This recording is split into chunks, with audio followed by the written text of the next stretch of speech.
of Todd Kerr, where life is like an unflushed toilet, followed by Married with Children, tonight on Fox. Tonight on the Todd Kerr Show, is that an itch or just another bad date? Followed by The Simpsons, right after Married with Children, right here on Fox. The Todd Kerr Show is filmed before a live studio audience. Is Nashville, the place I call home. A place that stays in my heart no matter where I go. Tomorrow's challenges are certain, but Nashville will stay together and seek new frontiers just as in the generations before us. Today I know, if anyone should ask, I can stand up and proudly say, I believe in Nashville. But now... This is Colin Cole with Eyewitness News Channel Zero, reporting live from outside Club Bulletproof, where a dispute between two groups of individuals has left 3 men fatally injured.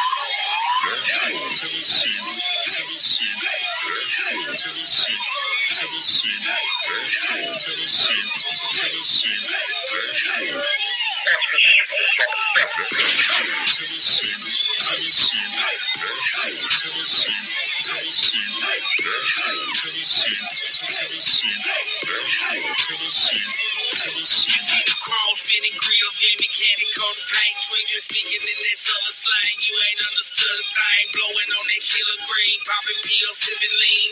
You know the boys right there from the south. Pick up trucks. That's right. 615. What's up, everybody? It's the Todd Kerr Show, episode 10. Really appreciate y'all sending in these emails. Show would not be possible if it wasn't for the viewers and the fans, listeners, all y'all's participation, and sending in all these stories or texting me these paranormal stories. The show would not be possible. When I first started doing this podcast, I didn't really know what direction it was going to go. I knew that I was wanting to have guests and, have some laughs and kind of tell war stories from back in the day. But paranormal stuff seems to be pretty popular. I'm not the only one who is interested in paranormal stuff and stuff that we can't explain. Anyways, we're in episode 10, that dime piece. We out here now. I actually just went through all this material and actually did it. I just got done recording an entire show and realized after I posted it that my microphone was not plugged in. So kind of woke up this morning, took a shower and whatever, popped open an energy drink and just went to town. Did a whole show without the microphone plugged in. So with that, the microphone is on.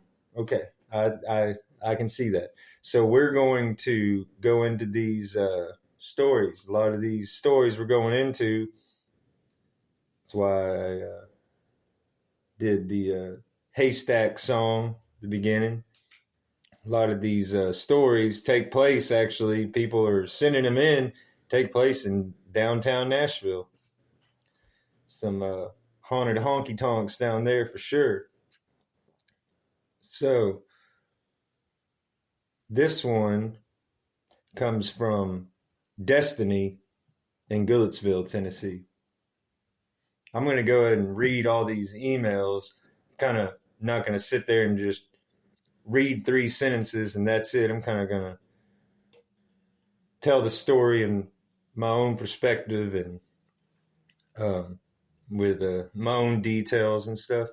So Destiny out of Goodlettsville, Tennessee, said she was downtown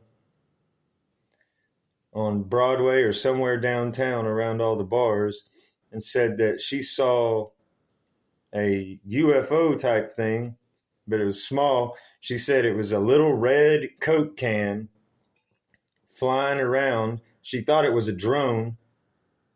It was a little red Coke can flying around above the crowd, and said it was spraying white smoke out of it. Well, that's disturbing. Sounds like a freaking a COVID robot or something. It's pretty messed up. Yeah, a lot of people see, I don't know if there was lights that went on. A lot of people see a bunch of weird lights around this area. And weird stuff like that. It sounds like the thing in Drakes Creek Park. Those lights that happen in Drakes Creek Park in Hendersonville, some people said that it looks like a small trash can flying around. That's what it says in Hendersonville City by the Lake, that book. But yeah, thank you, Destiny. That was really creepy. This one comes from Charlie out of Nashville, and man, this one really freaked me out. So this guy's a musician, Charlie. He's a musician, and he said that this was in the late 80s, maybe early 90s, but he was in a studio, or he was just had a makeshift studio, and he was recording a song. So, you know, we're in 80s technology now. So he's got a tape recorder and a microphone sitting right in front of his amplifier. So he says he gets done with the song and he goes to turn off the tape recorder, and he said that some guy's voice came over the amplifier and was like loud and everything, because, you know, he still had the amplifier cranked up, but he says it was like, "Help, get me out of here, help, get me out of here." And really freaked him out. So he turned off the recorder,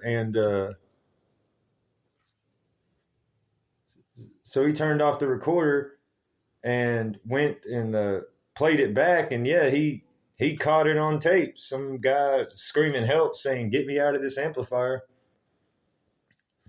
So he sat there and showed his buddies and showed his wife. And his wife was really creeped out by this, he said. And she eventually recorded over it, because he started becoming obsessed with it, kind of listening to it over and over and showing his buddies, and he started becoming obsessed with it. So his wife recorded over it. She was like, that freaks me out. I don't want to hear that anymore. I'm tired of hearing that. So that was real disturbing. So this one is actually something that I witnessed downtown. So I was working at Wild Beaver Saloon, and I was standing out front taking IDs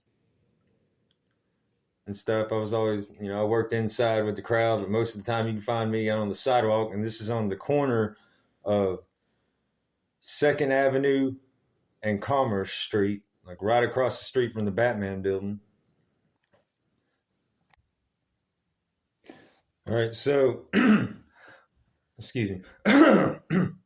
So I see this guy on a skateboard start coming down the hill on Commerce Street. He's sitting here riding this skateboard down the hill, and he's going pretty fast, and he starts speed wobbling, and then he jumps off the skateboard and lets the skateboard kind of go down the road a little bit, and the skateboard goes under this nice, like $80,000 freaking $100,000 black AMG Mercedes that's parked across the street. So he jumps off the skateboard flies under this Mercedes, and then he goes around the passenger side of the Mercedes and picks this skateboard up. And he takes 2 steps, and then all of a sudden he disappeared in front of my eyes. And then the same guy, I look to the right, the same guy's coming down the hill again on the skateboard. And he's like going at like a reasonable speed to where he's not losing it. He's just kind of like creeping down the hill, and then he skateboards by me and takes off. Now, this is, I mean, I thought I was freaking hallucinating at first, but there's no way this guy could have made it 2 blocks to set up to come down the hill again in 2 seconds. It just didn't happen. Like the timing was like way off. It was a really crazy glitch. I sat there, and when he went by, I kind of rubbed my eyes for a second, and I ended up walking inside. Got kind of freaked out. I was like, okay. I was like, that was weird. Whenever there's like a situation like that, I can't explain. I always feel like I'm going to mess up the time continuum or something and kind of get away from that. So that's it with that one. This next story is also something that has happened to me. I'm going to go ahead and share it. Basically, the only other story I got, me and my sister were at Cades Cove Campground out in East Tennessee, and we walked into some old freaking pioneer house that had 2 stories, and we went upstairs, and we were sitting there, and it was like hot August, July day. I mean, it was so hot and muggy outside, and we went upstairs, and it was like really cold outside. I mean, it was hot outside. It was really cold up here in this upstairs area. And all of a sudden we saw a door slam like really hard in front of us. And we freaking screamed and ran out and ran back to the campground and told our granddad what we had seen. But other than that, this story right here, I've been saving this for last. I went through the memory banks. This is about the last story that I can tell from my own personal experiences. And I frankly don't like talking about this because it really freaks me out. So we are in the year 2003, maybe 2004. And this took place at New Shackle Island Market in Hendersonville. Y'all know what the business is. This is a fine establishment. These people really been there for years, involved in the community. So it's back in the day. It's me and my buddy Nick. We are in a black 1998 Pontiac Grand Am GT. So those of y'all who are familiar with the layout of this store, it's on New Shackle Island Road. There used to be a payphone right by the road. It was like by a telephone pole that was like right by the road. So I think we were trying to go over to some guy's house, and we didn't just want to show up. And I think only I had a phone, a little Nokia phone, and I think it was dead. So we pulled off in here to put a quarter off in the payphone to call this guy, but I never made it out of the car. So I pull up to use the payphone. I don't get out yet. I'm kind of sitting there.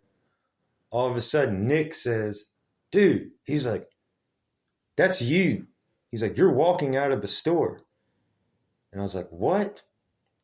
And I look over, and I had, back when I was 16, I stuck out like a sore thumb. I had long blonde hair. I had like long blonde hair, and this was the style back then. We all used to wear white K-Swisses, jeans, and probably like a polo shirt. So I had this shirt that was my favorite shirt. It was like a brown and yellow striped polo shirt. And it was like a real soft material. It was a real comfortable shirt. And Nick used to borrow this shirt. He's like, hey, man, he's like, let me borrow your favorite shirt. I was like, all right. So I'd wear this. It was like my favorite shirt. I'd wear this shirt and he would. It was a real, memorable piece of clothing that I had. So I look over and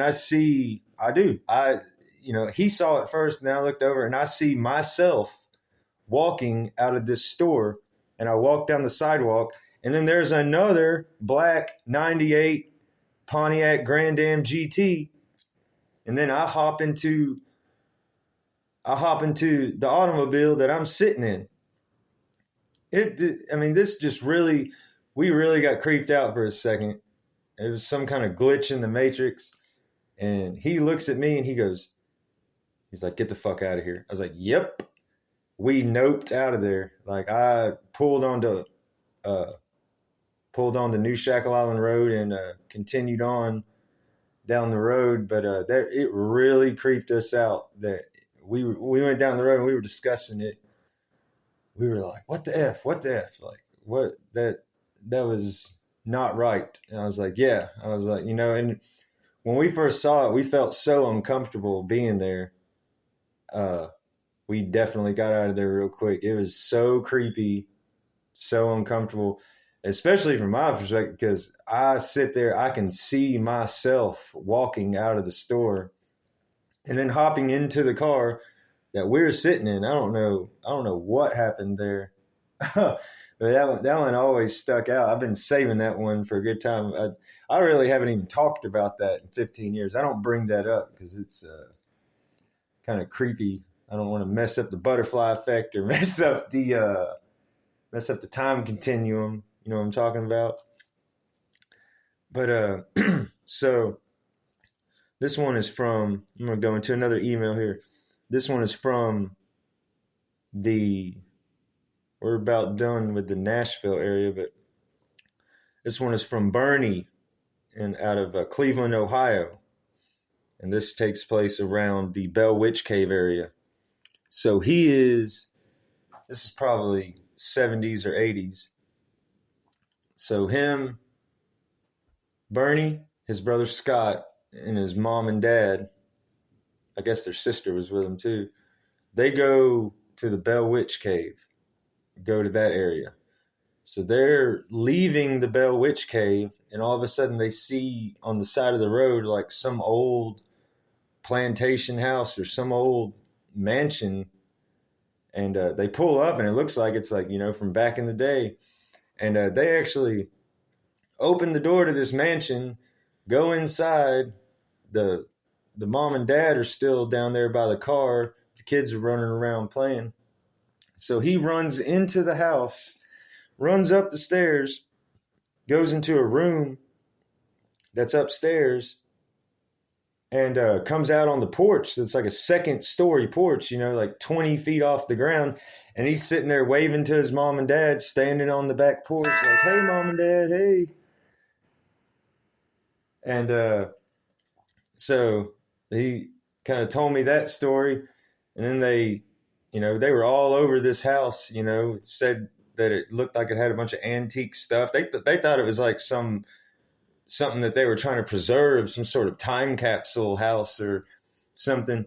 So a couple years go by and they go up to the Bell Witch Cave again. And then they're all like, they leave the Bell Witch Cave and they're like, hey, let's go back to that house. So they pull back onto the same piece of property and nothing's there. There's like an old rickety barn or a rickety shack. And there's just like an area like where you could tell that the house was or used to be, but it's just not there.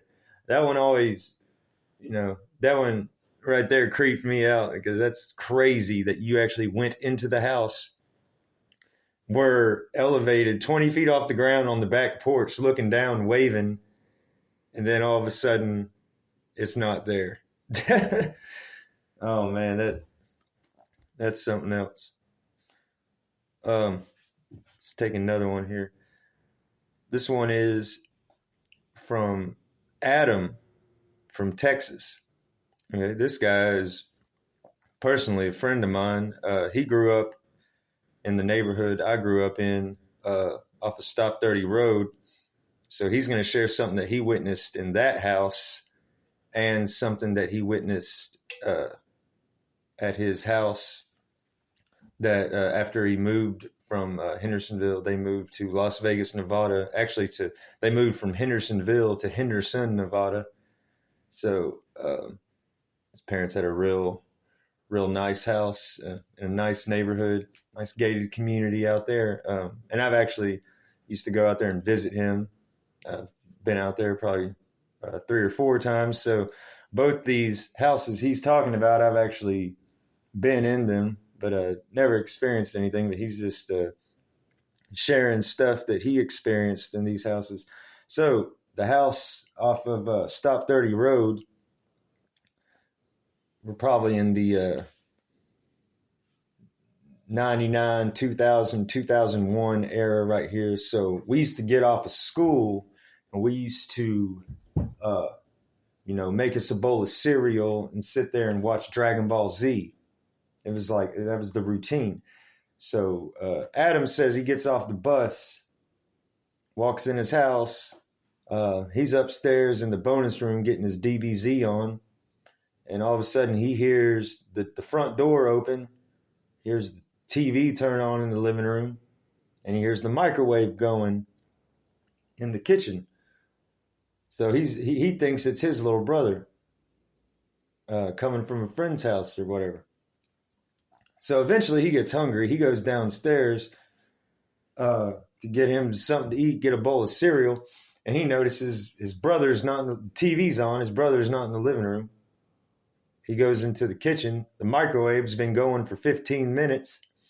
And he calls his brother and says, hey, he's like, did you ever come home? And he's like, no, I'm at a friend's house. He was like, I haven't even been home yet. So that was a crazy glitch. I don't think there'd be a burglar just walk in the house and make him a hot pocket in the microwave and then leave. I don't know. So that one is kind of strange and creepy. Strange little glitch. So at his house in Henderson, Nevada, first off, he said that there was an older gentleman that passed away in this house before they moved in due to some sort of natural causes. But somebody passed away in this house. Really nice house, a lot of square footage, really nice house in a nice neighborhood. And so he says, this happened about 13 years ago. He says he's up in his bedroom and all of a sudden his legs get cold. And then he says his legs and his torso get cold. So there's basically some sort of entity sitting on him. And then he says when his torso gets cold that he gets paralyzed. So he's sitting there in bed, paralyzed, like what's going on? And then he says, a voice whispers in his ear, Adam. Oh, man. And then, so this thing says his name. Then he says he comes out of the paralysis. He's not stunned anymore. And he says he rolls off the bed and curls up in the fetal position with the blanket over him in the corner. Is absolutely petrified. And I would be too. For those of y'all who have never experienced being paralyzed, I have a couple times. It's like, and I've always seen, it's happened to me like 2 or 3 times. It's like, I've seen this dark entity or like some sort of entity hovering over me. And then all of a sudden it's like, I'm like, it's almost like you're having a seizure. It's like, you can't talk, you can't move, but you can like see and feel everything around you. It's a very, very vulnerable, frightening, situation to be in, definitely. But thank you, Adam. That was real creepy. Oh man. So this one is from Emily in New York, and this is actually my sister. My sister is 2 years younger than me. She was explaining to me that I don't know if she still sees it, but she says that she has something following her, some kind of ghost following her, and she says it's a man in a Revolutionary War uniform. So it's like I was like, sure it's not Civil War? She's like, no. She's like, it looks like a Revolutionary War uniform. And she says it's like blue. So it's not the redcoats. It's colonials or what have you. But she says this freaking ghost follows her. She says she's been walking down the street in New York City and seen this thing following her 20 feet back. Or her husband's a district attorney, so they kind of travel around. She's lived in Ohio, Mississippi, Georgia, so they kind of move around a lot. But she says she saw this thing, I believe, in Toledo, Ohio as well. And it's always like, she says it's always like in a street. It's never like in her house. It's always like in the street, like when she's walking around. And I don't know. I haven't really got too far into her about it, but I'd be like tapping people like, hey, do you see that guy right there? But yeah, that's really disturbed her. She thought she was going crazy. She's a hypochondriac anyway, so she went to a freaking doctor and was telling the doctor what she saw. But yeah, that's really disturbing to see some guy from the 1700s sitting there mean mugging you. And she says he's always got this like plain face on him. He's never like evil smile, but she says he's definitely making eye contact with her. But yeah, that one always thought that was real creepy. But anyways, I believe we're going to wrap it up. Episode 10. All right. Again, thank y'all. Keep sending the emails. I need listener and fan support here. So if you have a paranormal story, send it to jkerr4030@gmail.com. That's jkerr4030@gmail.com. Shout out to Spreaker Studios. Shout out to Spotify.